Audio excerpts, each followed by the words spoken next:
আলু ভাত।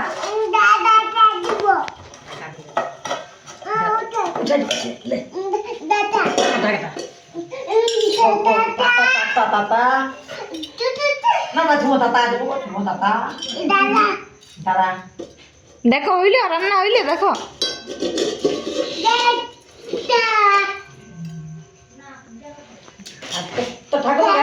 কি রাঁধছো তুমি, কি রাঁধছো? ঠাকুমা ঘাকা খেলাম তো ঠাকুমাকে দিয়ে ঠাকুমা এসে দিয়ে দিবে বললাম রানলি দিয়ে দিবে যা তো ঠাকুমা দিয়ে জলদি করে খেলাম কষ্ট করে তো ঠাকুমাকে দিয়ে দিতে হবে। হ্যাঁ চলো আমি তোমার কাকুরি কাছে আর করেন না দেখ থাক মিষ্টি লাগছে? কি লাগছে? ঢাকা ঢাকা না ঢাকাই না